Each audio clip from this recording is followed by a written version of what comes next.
आम जो युवा हैं उनके लिए मेरे को 1500 नहीं 15,000 किलोमीटर भी अगर चलना पड़ा तो मैं चलूँ। जो मोटिव है आम विद्यार्थी तक जाना और उसको ये बताना कि क्यों छात्र संघ चुनाव ज़रूरी है। अगर कोई जो छात्र प्रतिनिधि जो एक टाइम में अध्यक्ष था यूनिवर्सिटी का, जिनको आप अपना आदर्श मानते हो या आपको पर्सनली लगते हो कि हाँ उनसे मोटिवेट हो, ज़्यादा महाविद्यालय जो भी बीच में है उन सब में जाके हम छात्रों से संवाद करेंगे और छात्र संघ चुनाव की मांग करेंगे। अच्छा, आप कहीं नेताओं से कॉल मैसेज आता है कि हाँ शुभम मेहनत कर रहे हैं, आप जारी रखिए, जरूर होंगे चुनाव, कोई सांत्वना? गांधी जी ने इस यात्रा को किया तो उन्होंने गरीब किसान तबके के जो लोग थे उनसे मौका मिला उनसे मिलने का, क्या धरातल की समस्याएं आती है वो उन्होंने देखी। प्रदेश में छात्र संघ चुनाव को बहाल करने के लिए छात्र प्रतिनिधियों द्वारा अलग अलग जगह पर प्रदर्शन किए गए, अपनी मांगे तमाम है वो सरकार के सामने रखी गई और कई सारे ऐसे धरने प्रदर्शन थे जो भूख हड़ताल भी हुई, कैंडल मार्च भी हुआ। और इसके तमाम सारी चीज़ों के बाद अभी जो छात्र संघ चुनाव को बहाल करने के लिए ये मांग ऐसी भी उठी रही जब छात्र प्रतिनिधि या छात्र नेता गए शुभम रेवाड ने एक पदयात्रा शुरू की। ये पदयात्रा कोई 20 या 25 किलोमीटर की नहीं या कोई 100 किलोमीटर की नहीं, बल्कि 1500 किलोमीटर की ये पदयात्रा पूरे राजस्थान के विश्वविद्यालयों और महाविद्यालयों को कवर करने के लिए शुरू की गई। 14 अगस्त को शुभम रेवाड ने राजस्थान विश्वविद्यालय से इस यात्रा का आगाज़ है वो अपने मित्रों के साथ मिलकर के शुरू किया और ये चलते चलते यात्रा जो है अभी दहमी कला पहुंच चुकी है। और इस वक्त शुभम हमारे साथ है, उनसे बातचीत करेंगे। राजस्थान विश्वविद्यालय से लेकर के दहमी कला तक ये यात्रा कैसी रही और एक छात्र जो इस तरह से संघर्ष की 1500 किलोमीटर की पैदल यात्रा करने का ठान लिया है, तो इनको क्या अंदेशा है कि ये इनकी पूरी यात्रा आगे कैसे और किस तरह की रहने वाली है और इस यात्रा का जो प्रभाव है वो किस तरीके का राजस्थान सरकार पर पड़ सकता है और क्या छात्र संघ चुनाव जो है वो बहाल कर देंगे। नमस्कार शुभम। नमस्कार जी, कैसे हैं आप? मैं ठीक हूँ। आप? अच्छा, आपने आज राजस्थान विश्वविद्यालय से यात्रा शुरू की। सबसे पहले तो आप बताइए दर्शकों को कि कितने बजे शुरू की आपने ये भी यात्रा, अभी का जो टाइमिंग है, कितना किलोमीटर कवर किया? नहीं देखिए, मैंने सुबह 9 बजे राजस्थान विश्वविद्यालय से, यानी हमने 200 फीट से ट्रैफिक को देखते हुए 200 फीट अजमेर रोड से इस यात्रा को स्टार्ट किया था। अभी फ़िलहाल हम मणिपाल यूनिवर्सिटी पहुंच चुके हैं, यानी आज हमने दिन में 27 किलोमीटर का जो डिस्टेंस है वो कवर किया। और इस यात्रा के माध्यम इसका मेन मोटिव जो है कि क्या इम्पोर्टेंस है छात्र संघ चुनाव की। सरकार ये बोलती है कि छात्र संघ चुनाव ज़रूरी नहीं है, तो हमारा जो मोटिव है आम विद्यार्थी तक जाना और उसको ये बताना कि क्यों छात्र संघ चुनाव ज़रूरी है। अगर विधानसभा और लोकसभा के चुनाव हो रहे हैं तो छात्र संघ चुनाव की क्या अहमियत है एक आम छात्र के जीवन में, वो इस यात्रा का मेन मोटिव रहेगा। प्रत्येक विद्यार्थी तक हम जाएंगे, उससे संवाद करेंगे, अलग अलग महाविद्यालयों विश्वविद्यालयों में जाकर इस यात्रा को पूर्ण करेंगे। कितनी यूनिवर्सिटी और कॉलेजेस में आप जाने वाले हैं और कौन कौन सी, एक बार बताइए। देखिए, महत्वपूर्ण जो 6 बड़े विश्वविद्यालय हैं उनमें जाएंगे, जिसमें अजमेर हो, बीकानेर हो, जोधपुर हो, कोटा हो, उदयपुर, जयपुर, ये सारे विश्वविद्यालयों से लेकर जो 200 से ज़्यादा महाविद्यालय जो भी बीच में हैं उन सब में जाके हम छात्रों से संवाद करेंगे और छात्र संघ चुनाव की मांग करेंगे। अच्छा, आपने यात्रा तो शुरू की, जब आपने सोचा कि ये 1500 किलोमीटर की है, क्या विचार है? ऐसा नहीं लगा कि 1500 किलोमीटर तो बहुत ज़्यादा है, क्योंकि ये कोई 50 या 100 किलोमीटर नहीं है कि कवर कर ले 2 दिन में या 1 दिन में, 1500 किलोमीटर। क्या विचार जो अंतर मन में आए उस वक्त? देखिए, बिल्कुल विचार आप खुद देख सकते हैं, लोग सोचते हैं, लेकिन ये सिर्फ मेरे अकेले की बात नहीं है। तमाम जो युवा हैं उनके लिए मेरे को 1500 नहीं 15,000 किलोमीटर भी अगर चलना पड़ा तो मैं चलूँगा, लेकिन आने वाले जो युवा पीढ़ी हैं उनके लिए कहीं ना कहीं ये फ़ायदेमंद होगा।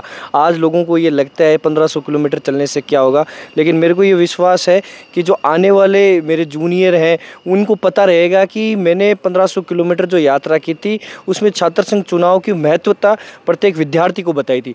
उस महत्वता को वो जानेगा और छात्र संघ चुनाव किस तरह होने चाहिए, क्यों होने चाहिए, वो सरकार से मजबूती से इस आवाज़ को उठा पाएगा।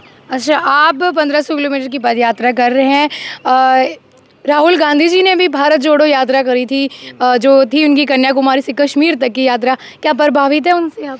नहीं, बिल्कुल। देखिए, एक आम राहुल गांधी जी ने इस यात्रा को किया तो उन्होंने गरीब किसान तबके के जो लोग थे उनसे मौका मिला उनसे मिलने का, क्या धरातल की समस्याएं आती है वो उन्होंने देखी कि एक आम जीवन में एक आदमी जो खेती करता है उसको क्या क्या प्रॉब्लम्स आती है, वो एक यात्रा के ज़रिए ही उन्होंने समझा कि भारत देश में कैसे कैसे व्यापारी लोग रहते हैं, कहाँ कहाँ कौन से व्यापार चलते हैं। उसी तरह हम जो इस यात्रा से जानेंगे कि आम विद्यार्थी की क्या समस्याएं आ रही है। अलग अलग महाविद्यालयों में जाएंगे, वहाँ विद्यार्थी हमें बताएंगे कि हमारे इस प्रकार की समस्याएं इस विद्यालय में आ रही है, इस महाविद्यालय में आ रही है। तो कहीं ना कहीं ये आम विद्यार्थी की यात्रा है, मेरे अकेले की यात्रा नहीं है। तो इस 1500 किलोमीटर की जो यात्रा है, इसमें प्रत्येक विद्यार्थी जुड़ा हुआ है जो एक महाविद्यालय या विश्वविद्यालय में पढ़ रहा है। अच्छा, इससे पहले भी आपने भूख हड़ताल भी करी थी विश्वविद्यालय के आगे, फिर आपकी तबीयत भी बिगड़ी है, SMS अस्पताल में आप एडमिट भी रहे, और वो सफ़र और फिर इसके बाद तय कर लेना, ये क्या देखिए सबकी अपनी निजी लाइफ भी होती है जिसमें घर परिवार, मम्मी है, पापा है, उन लोगों ने आपको कैसे, क्या उनका आशीर्वाद रहा, और भी आप किसको आदर्श मानते हैं? इन दोनों सवालों के जवाब। नहीं देखिए, बिल्कुल हमेशा माता पिता के आशीर्वाद से ही मैंने हर कार्य की शुरुआत की है। जब भूख हड़ताल पे बैठा तभी भी मेरे माता पिता का आशीर्वाद लिया, और अभी भी मैंने माता पिता का आशीर्वाद लिया और इस यात्रा की शुरुआत की। लेकिन मैं गर्व महसूस करता हूँ कि हमेशा मेरे पेरेंट्स ने मुझे अच्छी चीज़ों के लिए मोटिवेट किया। जब मैंने उनको रीजंस बताया कि मैं क्यों ये यात्रा करना चाहता हूँ, तो उन्होंने एक आम विद्यार्थी की समस्या समझते हुए ये बोला कि अच्छा है, अगर तेरी इस यात्रा से सारे स्टूडेंट्स का भला होता है तो तेरे को ये यात्रा करनी चाहिए। भूख हड़ताल में भी बोला अगर करोड़ों रुपए स्टूडेंट्स के वापस आते हैं तो तेरे को ये भूख हड़ताल करनी चाहिए। उसके बाद मेरे साथी भाई जो मेरे साथ मजबूती से खड़े रहते हैं, जावेर भाई MDSU यूनिवर्सिटी से। बिल्कुल जावेर जी, आप उस वक्त भी शुभम रिवार्ड के साथ थे जब राजस्थान यूनिवर्सिटी में ये भूख हड़ताल पे थे, उस वक्त भी लगातार आपको साथ में देखा गया, और अभी हैं कि आप पद यात्रा में भी इनके साथ ही नज़र आ रहे हैं। देखो, मैं आपको बताना चाहता हूँ, सबसे पहले तो ये चीज़ है कि हम स्टूडेंट की बात कर रहे हैं। स्टूडेंट के चुनाव किस लिए इम्पोर्टेंट होने चाहिए? चुनाव होते हैं, अध्यक्ष बनते हैं, निकल जाते हैं, लेकिन जो गरीब छात्र हैं उनकी जो आवाज़ है वो कौन उठा सकता है? हज़ारों लोगों के फ़ोन जाते हैं, कोई उठाता है, कोई नहीं उठाता। बच्चों की जो समस्या, हम इन चीज़ को दूर करने के लिए, हर एक बच्चे से मिलने के लिए, उनकी जो प्रॉब्लम है ज़मीनी स्तर से, उस स्तर से उठा के हमारे पास लाने के लिए हम मौका देना चाहते हैं कि आपके महाविद्यालय में क्या दिक्कत आ रही है, आपके जो स्टूडेंट लीडर है वो आपके साथ किस तरीके से बर्ताव कर रहे हैं, हम आपकी किस तरीके से मदद कर सकते हैं। और साथ में ये चुनाव, जो छात्र संघ जो चुनाव है वो आप लोगों के लिए कितना इम्पोर्टेंट है। आप एक अच्छे विद्यार्थी को चुनोगे तो वो बंदा 1 साल नहीं, 365 दिन होते हैं, चुनाव हो जाता है, 7 दिन में ख़त्म हो जाता है, फिर छात्र संघ अध्यक्ष को फ़ोन किया जाता है, उनके फ़ोन बंद होते हैं। एक अच्छे नेता का निर्माण करोगे वो 365 दिन खड़े रहेगा, और 365 दिन खड़े रहने के लिए हम तो ये यात्रा इसलिए कर रहे हैं कि हमको आपको महसूस करा सकते हैं कि जब हम इतनी बड़ी यात्रा कर सकते हैं तो 365 दिन बहुत छोटे हैं, जो घर बैठ के आपके महाविद्यालय में जाके हम आपकी सेवा हमेशा करते रहेंगे। ये मुद्दा है जो विद्यार्थियों को हम बताना चाह रहे हैं। बिल्कुल, आप भी साथ हैं, आप भी इनकी लास्ट अंतिम छोर तक यात्रा के साथ रहेंगे क्या? जी ज़रूर मैम, साथ में रहोगे जी? यूनिवर्सिटी से शुरू की साथ में? सब साथ ही है, साथ ही 15 जने में। 15 जने। आप बताइए। जी बिल्कुल, हम हमेशा शुभम भाई के साथ में, और जब जहाँ जहाँ भी छात्र हितों की बात आएगी तो वहाँ हमेशा शुभम भाई हो चाहे कोई भी छात्र नेता हो, हमेशा छात्र हितों के लिए कंधे से कंधा मिला के खड़े रहेंगे। पैदल इनके साथ चलोगे? बिल्कुल, जहाँ तक चलेंगे वहाँ तक कंधे से कंधा मिला के हमेशा मजबूती के साथ खड़े रहेंगे। बिल्कुल, ये भी देखिए जो मित्र है साथ में पद यात्रा कर रहे स्टूडेंट है, ये भी तो ये इनके साथ पद से पद मिलाते, कंधे से कंधा मिलाते हुए साथ में चलेंगे। एक सवाल मैं पूछना चाहूँगी, अपने राजस्थान विधानसभा में अभी इतने विधायक हैं कि छात्र राजनीति से निकले हैं, और भी अब कोई जो छात्र प्रतिनिधि जो एक टाइम में अध्यक्ष था यूनिवर्सिटी का, जिनको आप अपना आदर्श मानते हो या आपको पर्सनली लगते हो कि हाँ उनसे मोटिवेट होता हूँ? नहीं बिल्कुल, देखिए जितने भी हमारे राजस्थान विश्वविद्यालय के सीनियर पदाधिकारी निकले हुए वो आज राजस्थान में विधानसभा या लोकसभा में बैठे हैं, तो कहीं ना कहीं हमारे लिए मोटिवेशन है कि एक आम किसान फौजी का बेटा राजस्थान विश्वविद्यालय से निकल कर आज विधानसभा और लोकसभा में बैठ सकता है, तो हम क्यों नहीं बैठ सकते। जितने भी सीनियर्स निकले हुए हैं वो हमेशा हमें मोटिवेशन का काम करते हैं, और एक ये दर्शाते हैं कि आप मेहनत करो, मेहनत का फल एक ना एक दिन आपको ज़रूर मिलेगा। अच्छा, आप ये ध्येय लेके ही चल रहे हैं कि मेहनत का फल ज़रूर? बिल्कुल, देखिए ये मेहनत है, ये आज मेरे काम नहीं आएगी, ये मैं मानता हूँ, लेकिन आने वाले समय में किसी ना किसी की ये ज़रूर काम आएगी।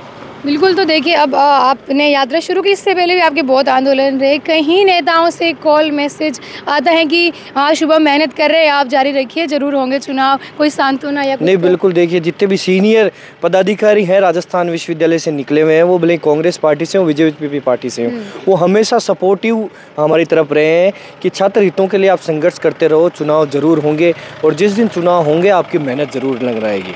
जी बिल्कुल, यही एक ध्येय, एक उद्देश्य लेकर के चल रहे हैं इस छात्र प्रतिनिधि, क्योंकि इनको विश्वास है कि एक दिन तो सरकार इनके सामने, इनकी मेहनत के सामने झुक जाएगी और ये आदेश, ये फरमान जारी भी कर देंगी कि प्रदेश भर में छात्र संघ के चुनाव जो है वो जल्द से करवाया जाए। वो तिथि भी घोषित हो जाएगी, तो वही दिन होगा इनके लिए खुशी का, क्योंकि बहुत दिनों से अलग अलग जो ये लोग बैठ करके धरने प्रदर्शन कर रहे थे, मिल करके साथ में अभी पद यात्रा कर रहे हैं, तो संघर्ष तो जो है वो कर रहे हैं। और ये छात्र राजनीति ऐसी है जो यहाँ से, जब यहाँ से मेहनत शुरू करते हैं तो यहाँ से निकाल करके जब सदन में बैठना हो, फिर या वो राजस्थान विधानसभा हो या फिर वो लोकसभा ही क्यों ना हो, क्योंकि बहुत सारे यहाँ से निकल करके वहाँ पे बैठे और इन्हीं में से कुछ होंगे जो वहाँ पर जा करके बैठेंगे। सहयोगी राजेंद्र सिंह के साथ में ममता, धन्यवाद।